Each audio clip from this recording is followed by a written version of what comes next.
औज़ुबिल्लाहि मिनश्शैतानिर्रजीम बिस्मिल्लाहिर्रहमानिर्रहीम अस्सलामु अलैकुम वरहमतुल्लाहि वबरकातुहू। जनाब शौकत साहब सदर मजलिस इत्तेहादुल मुस्लिमीन रियासत उत्तर प्रदेश, मोहतरम जनाब आसिम वक़ार साहब नेशनल स्पोक्स पर्सन मजलिस इत्तेहादुल मुस्लिमीन, साबिक़ा रुकन असम्बली मुंबई जनाब वारिस पठान साहब, साबिक़ा मेयर मजलिस बल्दिया हैदराबाद जनाब माजिद हुसैन साहब, शहनशीन बतशरीफ फरमा मोहतरम जनाब मोइनुद्दीन अनवर साहब, दिलदार गाजी साहब जो शहर सदर हैं,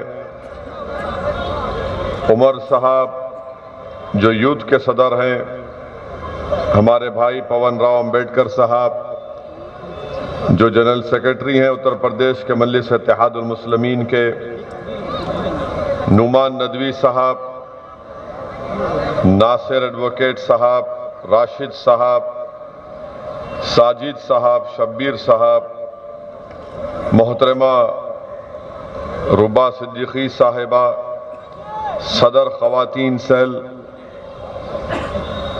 मोअज़्ज़िज़ हाज़रीन इकराम, बुज़ुर्गान मिल्लत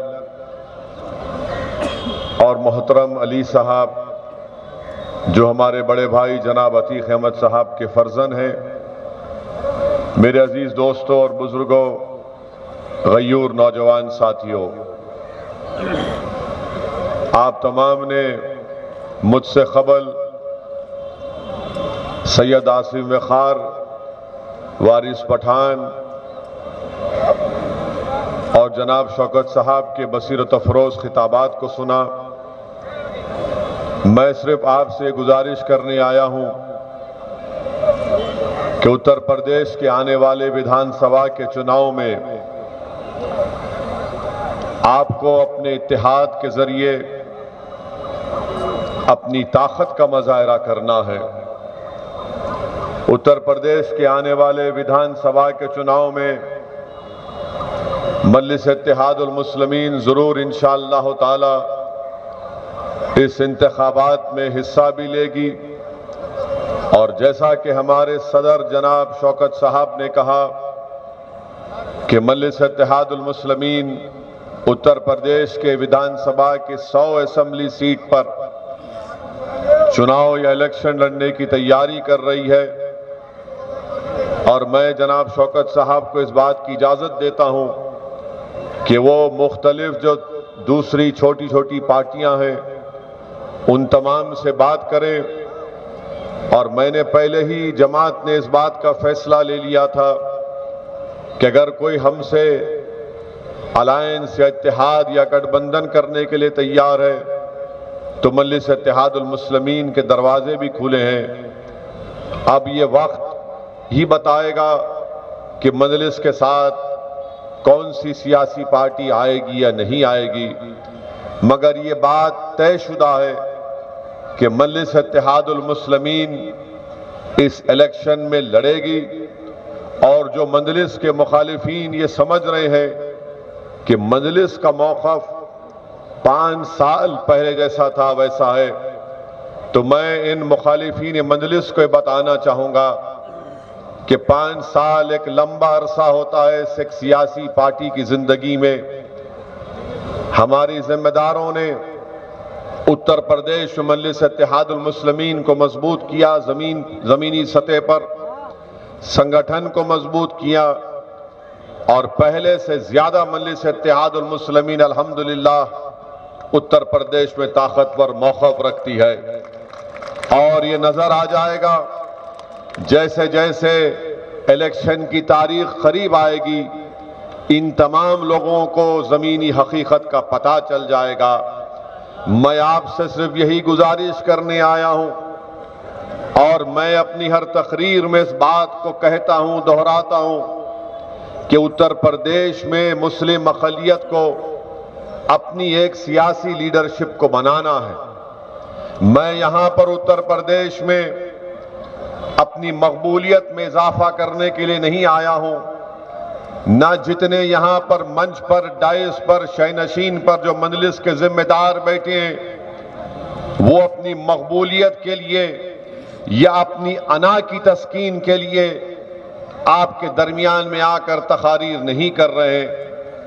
हमारा यहां पर आना, हमारा इस विधानसभा के चुनाव में इलेक्शन लड़ना, एक ही हमारा मकसद है कि उत्तर प्रदेश के मुसलमानों को उनका हिस्सा मिले। हमारी लड़ाई हिस्सेदारी की लड़ाई है और हमको अपना हिस्सा हासिल करना है। मजलिस इत्तेहादुल मुस्लिमीन यही चाहती है कि उत्तर प्रदेश में मुस्लिम अक़लियत की 19% आबादी है और इस 19% आबादी को ये जरूरी है कि वो अपनी लीडरशिप को बनाए।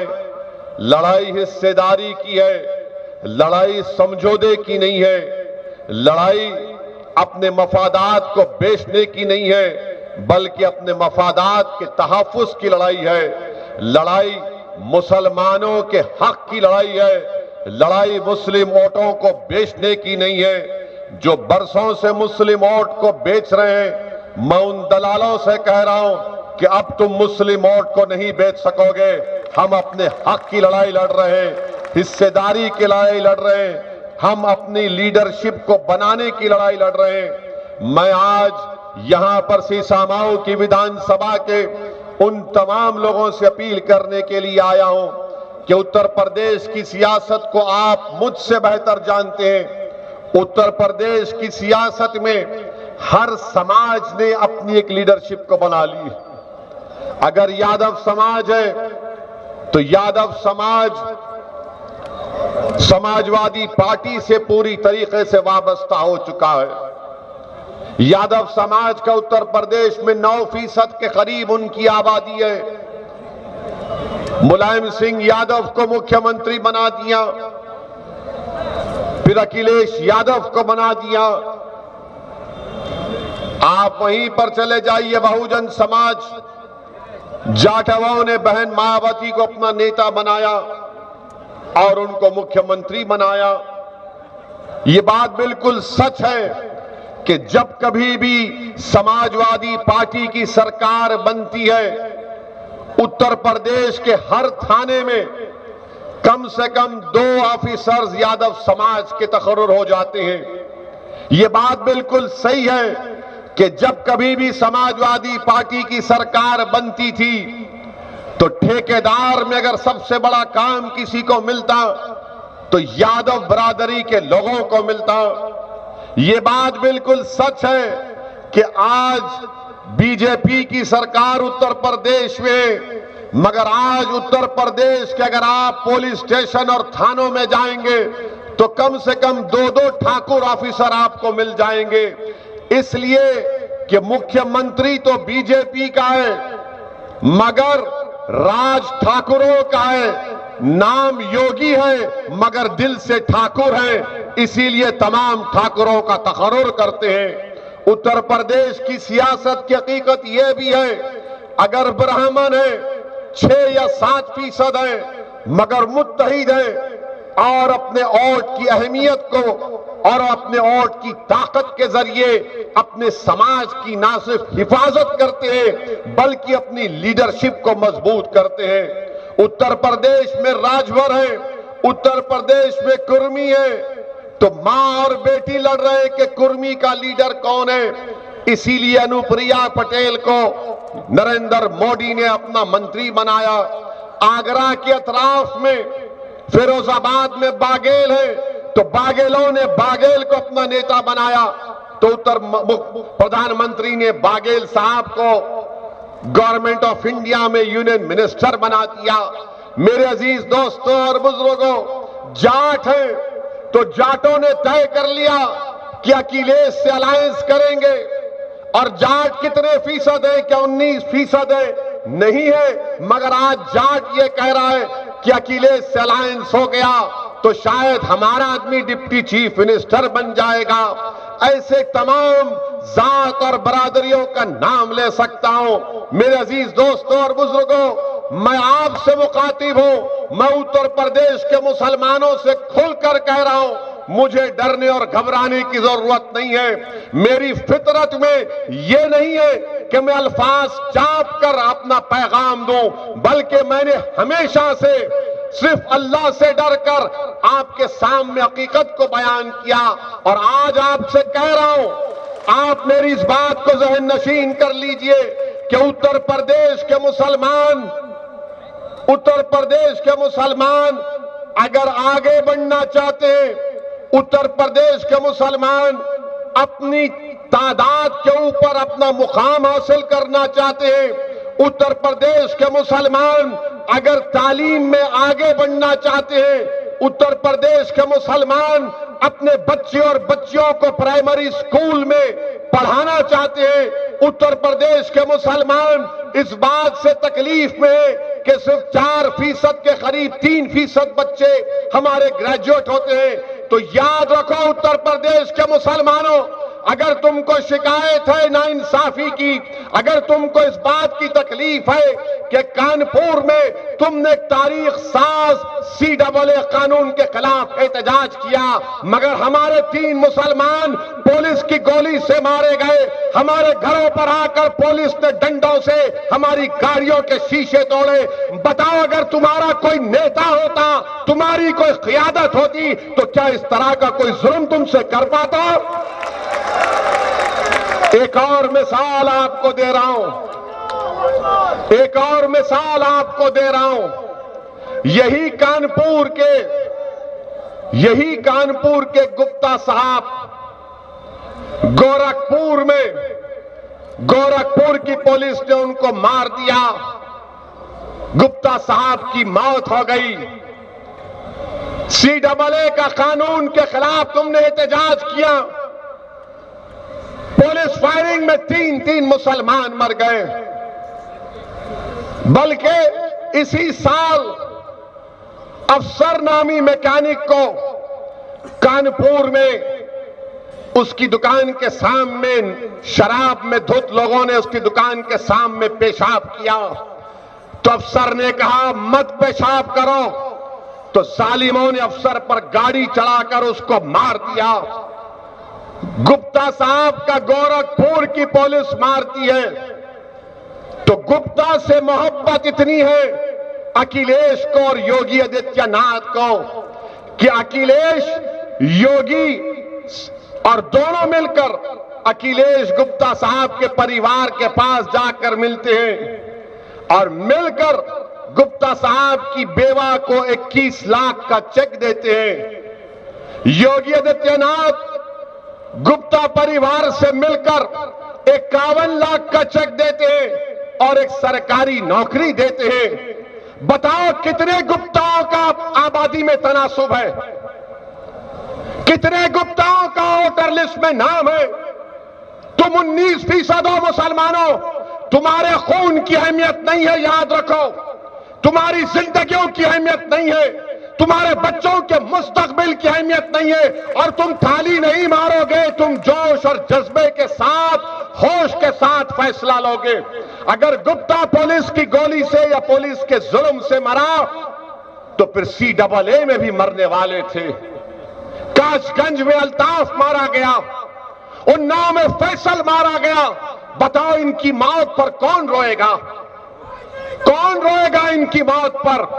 पैसे देना तो दूर की बात, ये समाजवादी हो या बीजेपी हो, BSP हो, कांग्रेस हो, ये तुम्हारे मरने वालों के लिए फिक्रमंद नहीं होते, आंसू भी नहीं आते इनकी आंख में। गुप्ता मरता है तो 21 लाख का चेक अखिलेश देते हैं, मुख्यमंत्री 51 लाख का चेक देते हैं। बताओ काशगंज का अल्ताफ, जिसकी मौत का एक मजाक बना दिया गया, पुलिस स्टेशन में पुलिस के लोगों ने उसको फांसी देकर मार दिया। उन्नाव का फैसल बच्चा जो तरकारी बेचता था 16 साल का, कितनों ने पैसे दिए? इंसान की जिंदगी पैसों से नहीं तोली जा सकती, मगर बता रहा हूं जब एक इंसान मरता है जो मुसलमान नहीं है तो उसकी जान की कीमत है, और जब मुसलमान मरता है तो उसकी जान की कीमत नहीं है।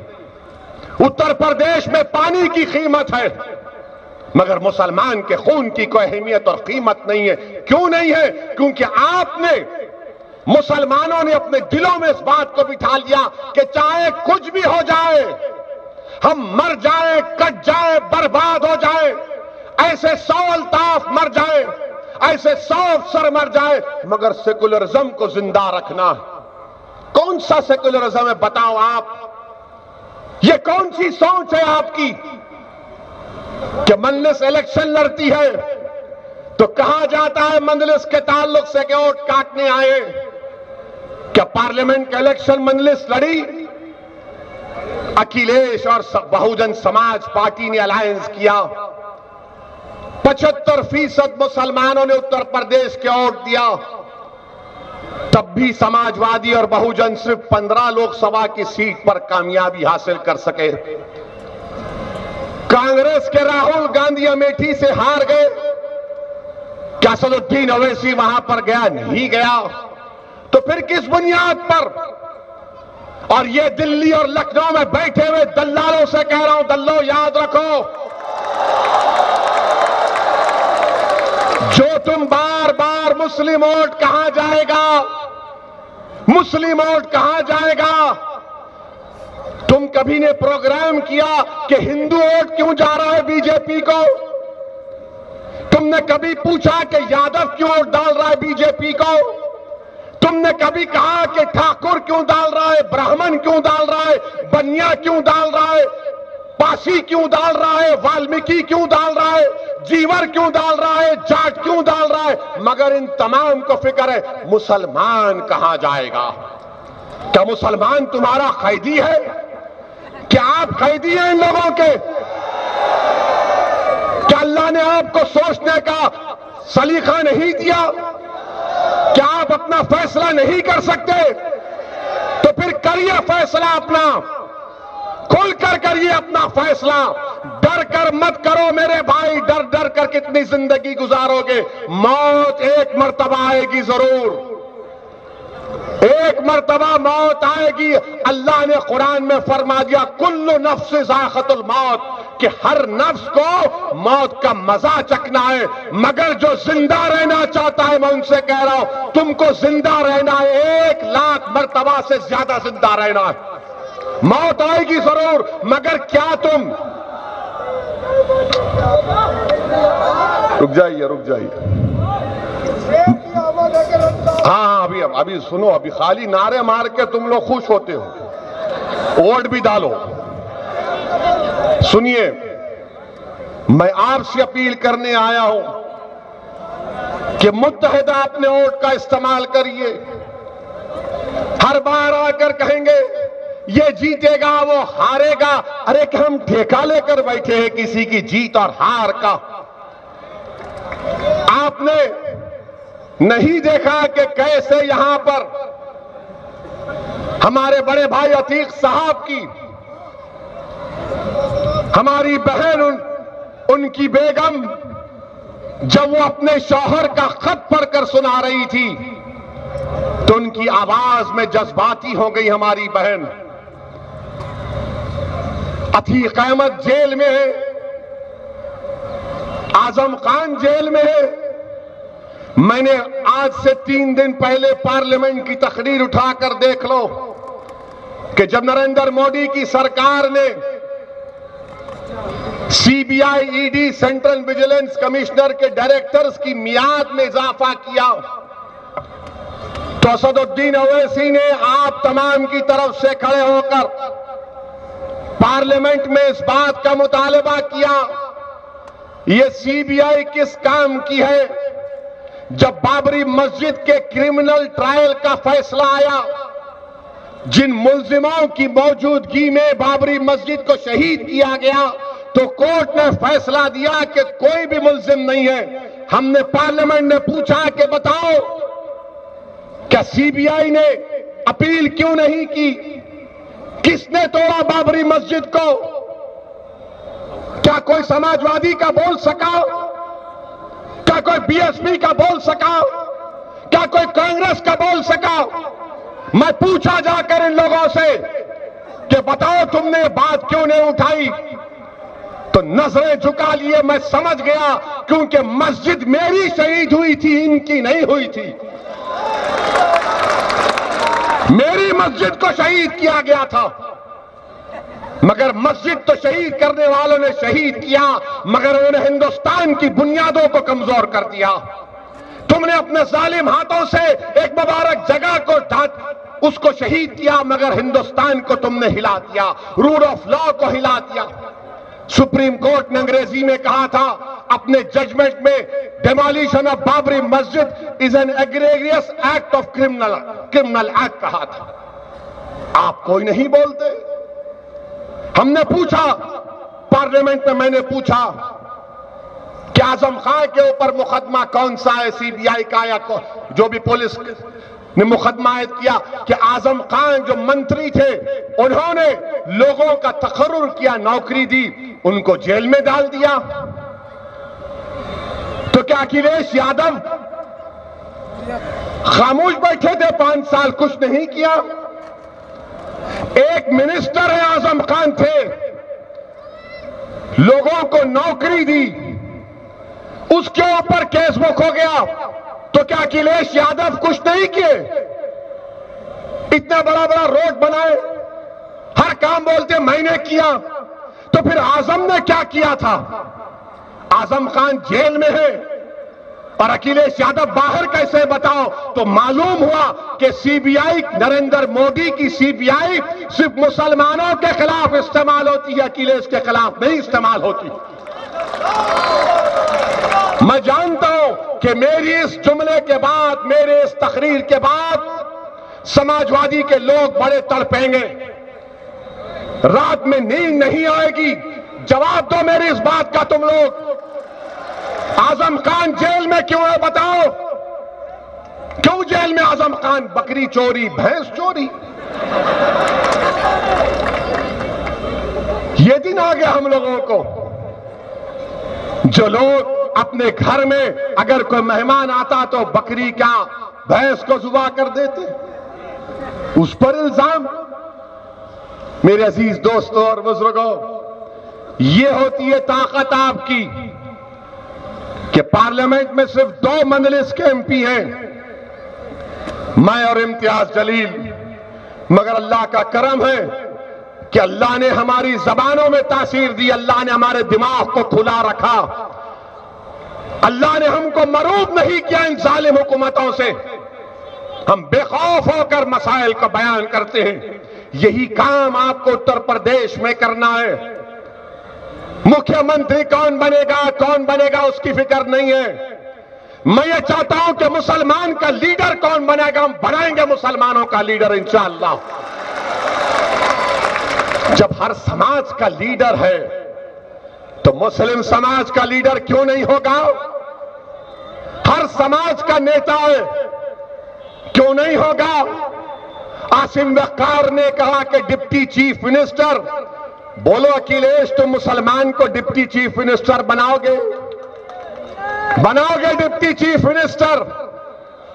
अगर तुमको सत्ता मिलती है तो क्या तुम डिप्टी सीएम बनाओगे? नहीं बनाओगे। किसको बनाएंगे? जाट को बनाएंगे।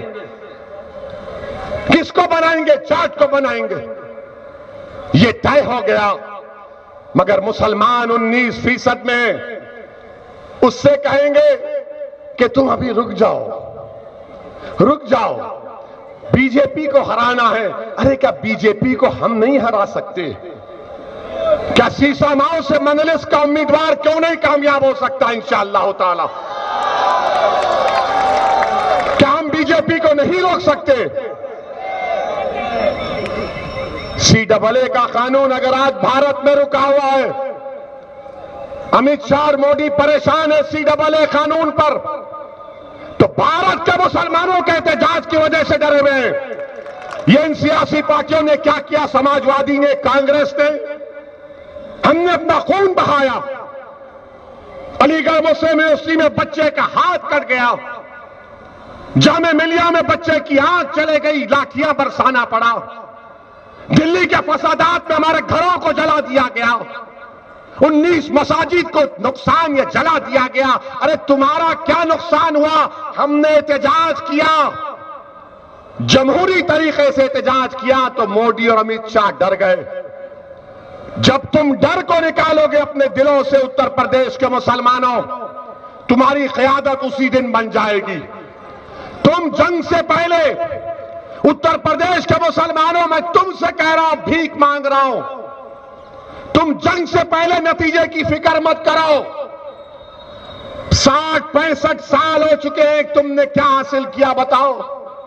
19% की आबादी, 28% उत्तर प्रदेश की जेलों में मुसलमान हैं। अतीक अहमद के भी औलाद है, बड़ा बेटा गैब है। एक बहन हमारी तकलीफ से अपने शौहर की खत को पढ़ रही है। गुजरात की जेल में अतीक अहमद को रख दिया गया। हमको अहमदाबाद गया, मैं मिलना चाहता था अतीक साहब से, तो गुजरात की सरकार ने, बीजेपी ने कहा कि ओवैसी नहीं मिल सकते। मेरे अजीज दोस्तों और बुजुर्गों, इस नाइंसाफी को खत्म करना है। अगर आप इसी तरह सोचते रहेंगे कि कैसा होगा, क्या होगा, याद रखो, शैतान हर नेक काम करने से पहले इंसान को डराता है। शैतान और नफ्स एक मुसलमान से कहता है कि मत कर ये नेक काम। आप सोच लो, अगर आप सुबह उठेंगे कि मैं नेक काम करूंगा, शैतान बोलेगा ये करेगा तो पैसों का खर्चा होगा।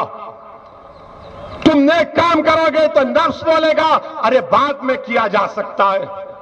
मेरे अजीज दोस्तों और बुजुर्गों, उत्तर प्रदेश के खास तौर से गयूर मुस्लिम नौजवानों, ये लड़ाई तुम्हारी लड़ाई है।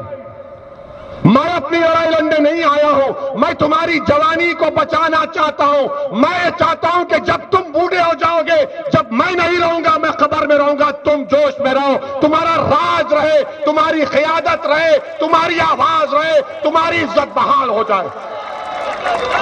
नौजवानों, ये लड़ाई तुम्हारी है।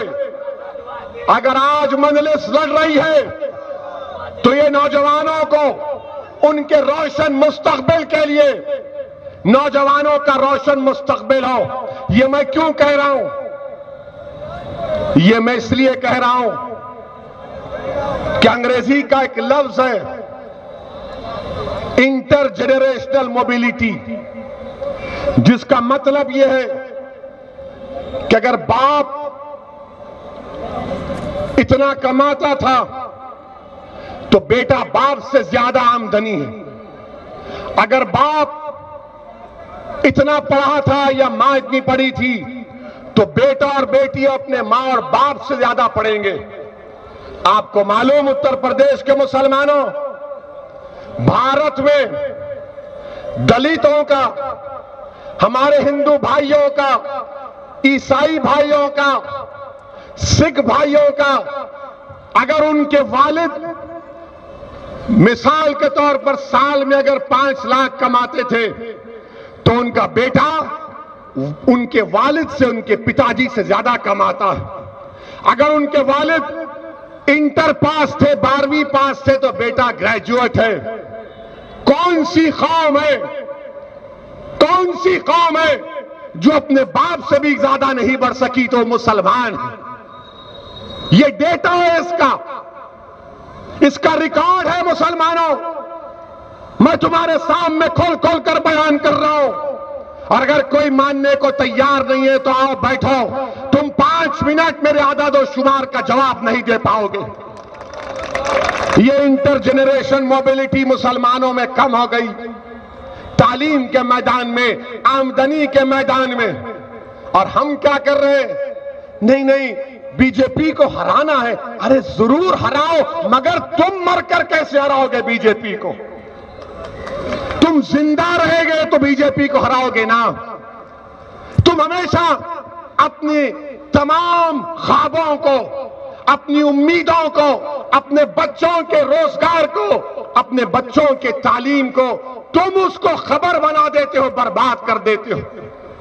क्योंकि ये जानते हैं ये नाम निहाद सेकुलर पार्टी के लोग कि मुसलमान को सिर्फ डराओ बीजेपी से। बताओ कानपुर के मुसलमानों, तुम अल्लाह से डरते या मोदी से डरते? बताओ। तुम योगी से डरते या अल्लाह से डरते? बताओ। तुम क्या अखिलेश से मोहब्बत करते या अल्लाह से मोहब्बत करते? बताओ। तो फिर मोहब्बत और डर जब तुम खुलकर कह रहे हो तो करो मोहब्बत अब्बुल आलमीन से, जो हमारे मुकद्दरों का फैसला करने वाला। और याद रखो, अल्लाह उस कौम की हालत को नहीं बदलता जो अपने आप को बदलने के लिए तैयार नहीं। अगर तुम अपने आप को बदलने के लिए तैयार हो जाओगे तो अल्लाह की तरफ से नुसरत भी आएगी। तुम एक कदम आगे बढ़ाओ, तुम एक कदम आगे बढ़ाओ, कुदरत तुम्हारे कदमों में लाकर कामयाबी को रख देगी। कब तक तुम कदम बढ़ाओगे इन जालिमों की तरफ जिनको तुमने सत्ता दी, इख्तिदार दिया? बताओ मुसलमानों को क्या मिला? खैरात मिली, खैरात मिली मुसलमानों को। मेरे अजीज दोस्तों और बुजुर्गों, ये सियासत है और सियासत में आपको अपने वोट की अहमियत को जानना पड़ेगा। डर की बुनियाद पर वोट मत दो, डर की बुनियाद पर वोट देने की जरूरत नहीं है। बताओ, आज अगर भारत में बीजेपी के पास 300 से ज्यादा एमपी है तो आपको मालूम कि सिर्फ भारत के 6% मुसलमानों ने बीजेपी को वोट दिया, बाकी के तमाम ने ओवैसी को नहीं दिया, इन लोगों को वोट दिया, इन लोगों को वोट दिया। तब भी तुम्हारे वोट बीजेपी के खिलाफ पड़े, मगर कौन जीत रहा है? इसीलिए मैं आपसे कह रहा हूं कि अपने घर में चिराग जलाओ, पहले अपने घर को आबाद करो, अपनी एक सियासी कुव्वत को पैदा करो, अपनी एक क़ियादत को बनाओ। ये इन बातों पर आपको गौर करना है। इंशाअल्लाह ताला यहां से मजलिस का उम्मीदवार होगा। कितने मर्तबा यहां विधानसभा के इस असेंबली हलके की आवाम ने सोलंकी परिवार के कितने 4 लोगों के मेले बनाया? कितने बार? क्या मिला? क्या मिला? अब भी आके बोलेंगे ओवैसी की बात में मत आओ, बीजेपी आ जाएगी। आप ये बात सुनिए, हम बचपन में सुनते थे हमारे घर में कि सो जाओ वरना शेर आ जाएगा। अब ये कब तक कहानी सुनाओगे हमको सोलंकी? शेर आ चुका है, जाग चुका है, ये तमाम शेर बन चुके हैं। बीजेपी का डर किसी और को दिखाओ। 7 साल से मोदी प्रधानमंत्री है और अखिलेश की कैबिनेट का सबसे बड़ा मुस्लिम मंत्री जेल में है और अखिलेश को मोदी कुछ नहीं करते। कौन बी टीम है? अब कौन मिला हुआ है? सरकार तुम्हारी थी, तुमने बहुत से काम किए, तुमने दूध भी घर लेकर चले गए, मलाई भी खा लिए, दही भी खा लिए, सबको खा लिया तुमने, मगर जेल में आजम है और कोई सीबीआई इंक्वायरी इन पर नहीं है। मोदी जी, आपका अखिलेश का क्या रिश्ता है? ये हम समझ सकते हैं कि मोदी और आजम का रिश्ता बड़ा दूर का नहीं है, मगर अखिलेश से इतनी मोहब्बत क्यों है मोदी जी? हम इलेक्शन लड़ रहे हैं तो वोट काटने आ रहे हैं। मुलायम सिंह यादव 2019 में पार्लियामेंट में खड़े होकर मोदी की मौजूदगी में कहा कि मैं उम्मीद करता हूं कि तुम दोबारा इस देश के प्रधानमंत्री बन जाओ, मैं तुमको आशीर्वाद दे रहा हूं। मुलायम सिंह बोलेंगे तो बड़ा काम, और वैसी गरीब मुसलमानों की हक की बात करेगा, वोट काटने आया है। आपके घर में शादी है, मोदी आते हैं, मगर हम मुसलमान को नेता बनाना चाहते हैं तो आप हम पर इल्जाम लगाते हैं। मेरे अजीज दोस्तों और बुजुर्गों, ये इनका दोहरा चेहरा आपको देखना है। कोई अलायंस करे या ना करे, मुझे उसकी फिक्र नहीं है। मैं एक दीवाना हूं, मैं मन चलाऊं, मैं अल्लाह की जात पर भरोसा करके अपना काम करता हूं। मुझे कामयाबी मिलेगी इंशाअल्लाह ताला, दुनिया में भी मिलेगी और आखिरत में भी मिलेगी इंशाअल्लाह। अल्लाह हमारे लिए काफी है। हस्बुनल्लाह व निअमल वकील, ये हमारे लिए काफी है। जब अल्लाह राजी हो जाएगा, ये तमाम नाम निहाद पार्टियां क्या करेंगी। आपसे सिर्फ यही गुजारिश कर रहा हूं, अपने हौसलों को बुलंद रखो, अपने अज़म को बुलंद रखो, और ये गैर यकीनी कैफियत अपने दिमाग में आने मत दीजिए। ये आप कल तक कह सकते थे कि हमारे पास कोई विकल्प नहीं है, हमारे पास कोई ऑप्शन नहीं है। आज मंजलिस आपके दरमियान में, क्या किया यहां के समाजवादी के विधायक ने? कुछ काम नहीं। क्या जीतते हैं? मैं मुसलमान हूं, मैं मुसलमान हूं और बीजेपी आ जाएगी। अरे क्या तू मुझसे बड़ा मुसलमान है? हाँ, हमसे बड़ा हो गया तू। मुसलमान का नाम लेते हैं और जब CAA का प्रोटेस्ट चलता है तो गायब। मेरे अजीज दोस्तों और बुजुर्गों, अपने वोट की अहमियत को समझिए। और रहा सवाल बीजेपी की हुकूमत का, तो बाबा ये बड़ा दावा कर रहे हैं योगी और बाबा, हमने उत्तर प्रदेश में ये विकास किया, वो किया। जरा ये तो बता दो आप कि नीति आयोग की रिपोर्ट आई, दिल्ली की नीति आयोग जो मोदी के मातहत आती है, भारत सरकार की, उसने ये कहा कि जो आबादी का हिस्सा ग़िज़ा से, न्यूट्रिशन से महरूम है, उत्तर प्रदेश में जो लोग न्यूट्रिशन से महरूम है वो 44.47% है। 44% लोग ग़िज़ायात से महरूम है, न्यूट्रिशन से महरूम है, और कानपुर 41% है। बाबा कौन सा विकास किए आप? ये नीति आयोग की रिपोर्ट है। और फिर जहां पर 6 बच्चे जिनको स्कूल नहीं गए, उसका नंबर उत्तर प्रदेश में 37%। मेरे अजीज दोस्तों और बुजुर्गों, हर मैदान में उत्तर प्रदेश बीजेपी ने सिर्फ यही किया, हिंदू मुस्लिम किया। बीजेपी ने नफरत पैदा की मुसलमानों के ताल्लुक से। बीजेपी ने उन लोगों को ओहदे दिए, उन लोगों को इज्जत दी जिन्होंने मुसलमानों के खिलाफ कुछ कहा या फैसला दिया। मेरे अजीज दोस्तों और बुजुर्गों, आज पेट्रोल और डीजल की कीमतें आसमान को छू रही हैं, मगर योगी आदित्यनाथ और मोदी कह रहे हैं कि सब अच्छा है। गैस का सिलेंडर 14 केजी का 1600-1500 रुपए में बिकता है, मगर बाबा को उसकी फिक्र नहीं है। मेरे अजीज दोस्तों और बुजुर्गों, नौजवानों की में बेरोजगारी का इजाफा हो गया। जो 20 और 24 साल के बच्चे, उनकी बेरोजगारी में इजाफा हो गया। बीजेपी के पास इसका कोई इलाज नहीं है। और अभी शौकत साहब बता रहे थे कि कानपुर देहात,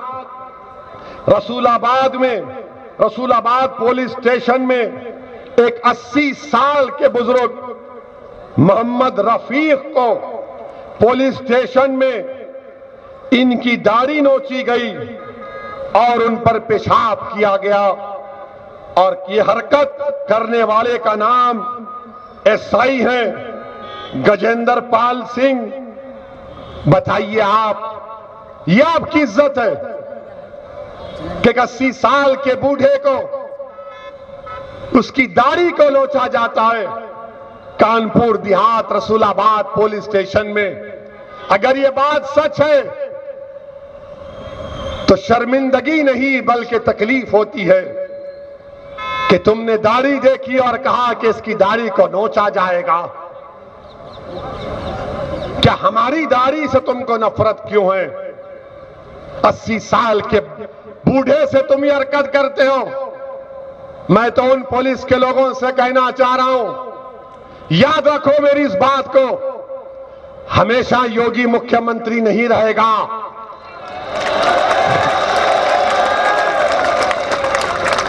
हमेशा मोदी प्रधानमंत्री नहीं रहेगा।